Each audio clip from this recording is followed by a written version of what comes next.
আসসালামু আলাইকুম। কেমন আছেন সবাই? আশা করি ভালো আছেন। সবাইকে স্বাগতম আমার চ্যানেল জুয়েলারি অরাতে। আজকে আপনাদের দেখাবো এই পিঙ্ক কালারের হেয়ার ক্লিপটা আমি কিভাবে তৈরি করেছি। তাহলে চলুন কথা না বাড়িয়ে দেখে নেওয়া যাক। ১ম এ আমি নিয়ে নিয়েছি একটি হেয়ার ক্লিপ বেস। তারপর আমি নিয়ে নিয়েছি কিছু পিঙ্ক কালারের আই শেপের কুন্দন। তারপর আমি নিয়ে নিয়েছি একটি B7000 এর গ্লু। তারপর আমি একটি শক্ত কাগজ নিয়ে নিয়েছি। শক্ত কাগজটার মধ্যে আমার যে হেয়ার ক্লিপের বেসটা আছে এটা ভালোভাবে আটকে তারপর এখন আমি বেশি করে গ্লু আটকে নিচ্ছি। আমি সব জায়গায় ভালোভাবে গ্লু দিয়ে আটকে নিচ্ছি, কোথাও যেন ফাঁকা না থাকে। তারপর আমি এখন একটা, একটা করে কিভাবে এই কুন্দনগুলো ক্লিপ বেসটার মধ্যে আটকে নিচ্ছি, আপনারা একটু ভিডিওতে ভালোভাবে লক্ষ্য করলেই বুঝতে পারবেন। আর আপনারা যখন এই ক্লিপ বেসটার মধ্যে কুন্দনগুলো আটকাবেন, অবশ্যই চেষ্টা করবেন বেশি করে গ্লু আটকে নেওয়ার।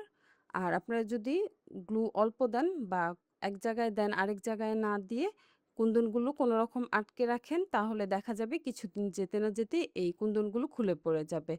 আর আমি যখন এই কুন্দনের ক্লিপগুলো তৈরি করি, আমি সবসময় চেষ্টা করি বেশি করে গ্লু আটকে তারপর এই কুন্দনের ক্লিপগুলো তৈরি করতে।